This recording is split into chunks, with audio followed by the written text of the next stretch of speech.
Wow, bulir padinya kelihatan kuning semua ya guys, kemudian bening-bening. Sebelum kita membuat ini tentu ada sebuah kiat-kiat yang harus kita lakukan supaya malai padinya itu berisi penuh ya, bening-bening, intinya bening-bening. Ternyata ini ada obatnya nih guys, ikuti aja. Hello guys, welcome back again to my channel Intaniho 100. Bagaimana kabarnya? Semoga teman-teman sehat semuanya ya guys.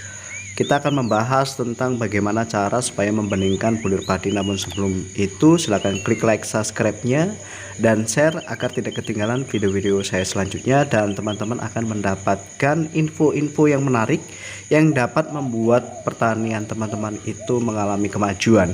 Karena pada saat ini pertanian itu masuk dalam kategori agrobisnis. Kalau kita cermati, kita tahu bagaimana pembiayaannya ya. Teman-teman boleh menggunakan insektisida yang paling murah, namun hasilnya sangat luar biasa ya. Saat ini kita akan membahas tentang bagaimana supaya tanaman padi kita itu kuning seperti ini. Kemudian malainya, bulir padinya itu bening semua ya, dari pangkal hingga ujung.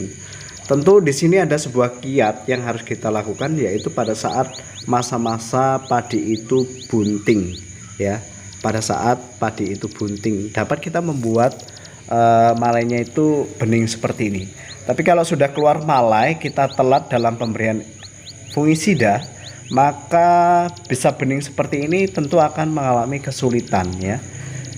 Bisa bening ini karena kita menggunakan Nativo guys ya. Nativo ini berbahan aktif asosistrobin dan tebuconazol. Ini sangat luar biasa, yaitu pada saat masa-masa di mana tanaman padi kita itu bunting, kita sudah berikan fungisida yang namanya Nativo ya, Nativo. Jadi teman-teman harap diingat. Kemudian yang nomor 2 itu kita pemberian insektisida seperti pembeku telur, kemudian seperti Profenopos untuk penggerek batang, terus kemudian buprofesin untuk hama wereng.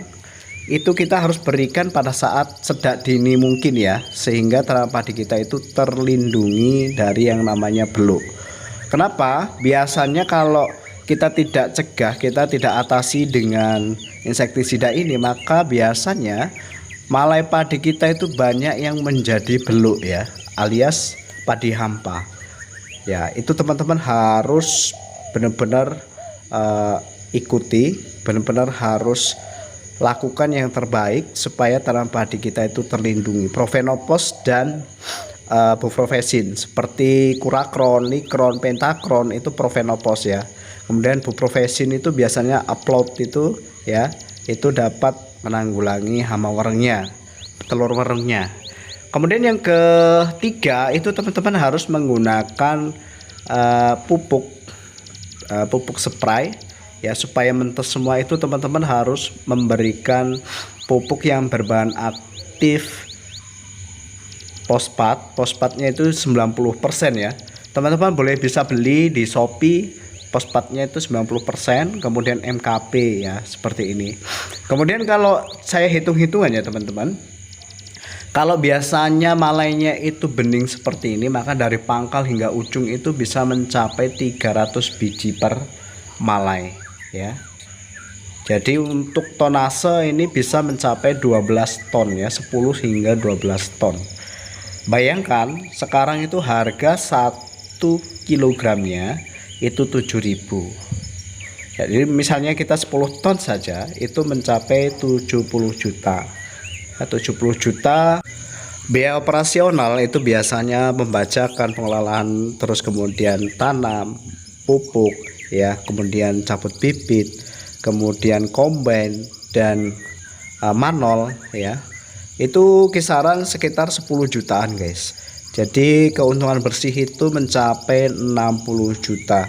Nah, berarti seorang petani itu adalah bisnis yang sangat menjanjikan guys. Oke guys, semoga bermanfaat. Thank you for watching and see you next time.